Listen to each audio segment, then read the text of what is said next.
How I already explained in part 1 of this series, I talked to a lot of locals about their traditions while our last months of traveling. One video about this would have been just too long, so I decided to divide it into 3 parts. Today you can see part 2, where we talk about Copra, wellness, tattoos and shell carving. Welcome to Sailor's Life! The copra industry we find all over French Polynesia. It is the main agriculture resource of the islands and contributes to a large part of the local economy. In these isolated islands, it remains sometimes the only source of income aside from pearl farming and fishing. Today, coconut plantations still occupy 2/3 of the arable agriculture land in the islands, corresponding to 12,000 hectares. The coconut provides food, drink, serves as containers, fiber roofing of leaves, fuel and fertilizer. Coconut oil or copra oil is made from the dried kernel of the coconut, called copra. The pulp of the coconut is extracted and dried in the sun to reduce its moisture content. It's then placed in bags to be transported to the mill of Tahiti. A ton of copra requires 4,000 to 5,000 coconuts. They produce more than 7,000 tons of oil per year, which 95% are for export. Monoi de Tahiti is an exceptional product for skin care and hair. It's commonly used by Polynesians, but also in Europe as tanning oil. Merci beaucoup, Wallis. Bonjour, moi je m'appelle Wallis. Hello, my name is Wallis. I live in Toao and I have a copra farm. We harvest the coconut, open it and take out the flesh. We put it here on these tables and let it dry in the sun for 5 days. Then it goes into jute bags, gets loaded onto the ship and taken to the factory. We produce about 5 tons. À peu près 26 kilos. About 26 kilos in a bag. The copra is then used to make coconut oil. Because the flesh of the coconut consists of 60 to 70% fat. Many locals make their own mixture of coconut oil and coconut milk. Lots of different herbs and roots. They use it for their hair, skin and all over their body, and apart from the treatment, it is a social, loving moment in between the women. C'est un produit, ce produit-là s'appelle le paku.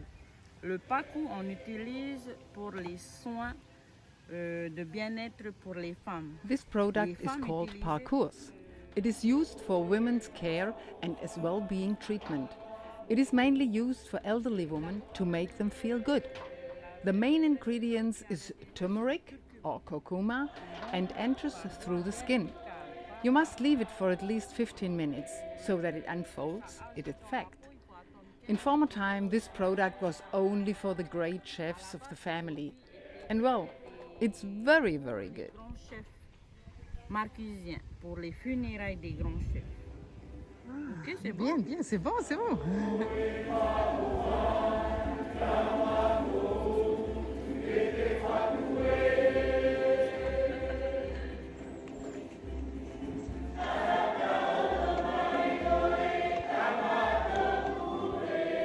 Historically, there was no writing in Polynesian culture, so the Polynesians used tattoo art that was full of distinctive signs to express their identity and personality. Tattoos would indicate status in a society as well as sexual maturity. Traditional tattooing tools were a small bone comb, a piece of tortoise shell and a fish bone.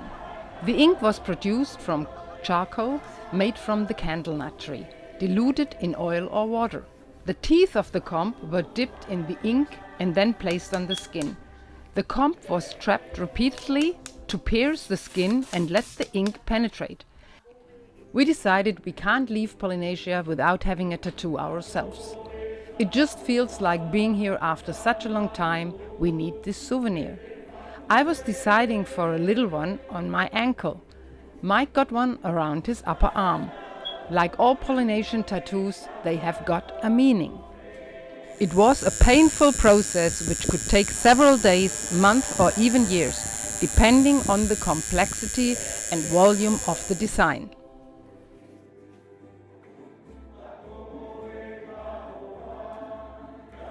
In Makimo, we went to a place of an artist called Kiki's to watch him how he is carving his shells.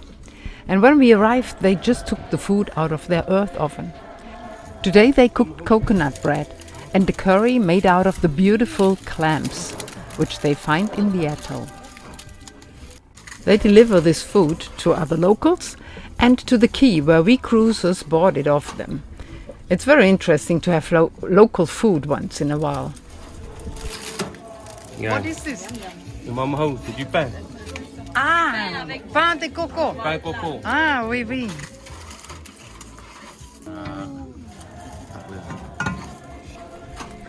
And like I said before, Kiki is also a shell carver, and he showed us his atelier.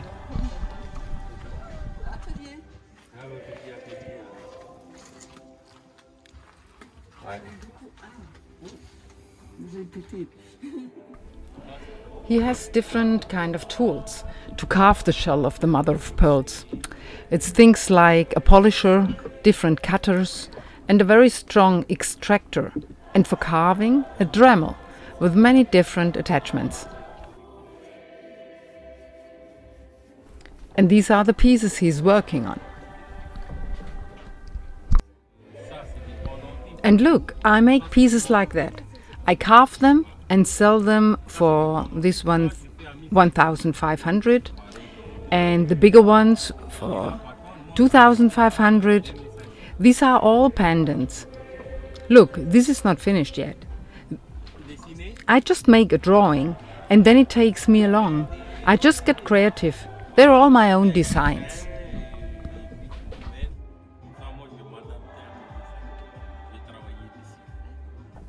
This is a difficult one, made out of shell and wood.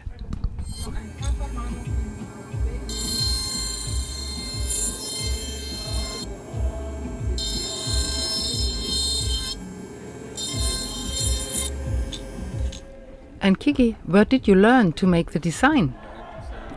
I did it myself, just thought about it and tried it out. And how did you know which tools you needed and how to use them? Well, I worked for a while with others who do it professionally, and they explained to me what I needed and how best to use these tools. Et c'est là que j'ai vu les matériels nécessaires qu'il faut. La tourée à main. The cutters, the carver, the extractor, and the machine for polishing. L'aspirateur.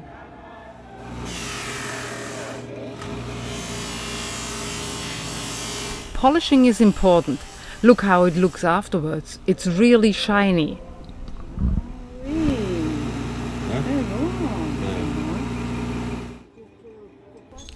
Why do you need this extractor? Well, the shell dust is very, very fine and would settle in the lungs, which is very dangerous and not good for your health. Tellement fine que c'est pour ma santé. Ouais. Do you have a lot of tourists who come and buy your jewelries? Or who are your customers? Well, the sailors, the cruisers who stop here in Makimo are always interested and some buy off me. But if not, then also the people who come here to work, like the teachers or doctors who come from Tahiti for a few months at the time. And from time to time, I also sell to a boutique in Tahiti. I find the shells in the Makimo lagoon. I dive them up and use them. Diving? Okay. Non. Are there sometimes pearls in them? No. Finding a naturally grown pearl is very, very rare, and it would be really valuable. It takes much longer to grow, as it only has a grain of sand in its center.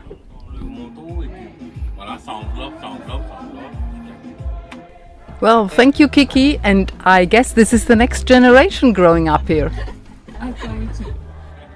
Subscribe my channel Sailors Life if you want to follow more facts, experiences and stories. Give me a thumb up and press the bell if you don't want to miss any of these interviews.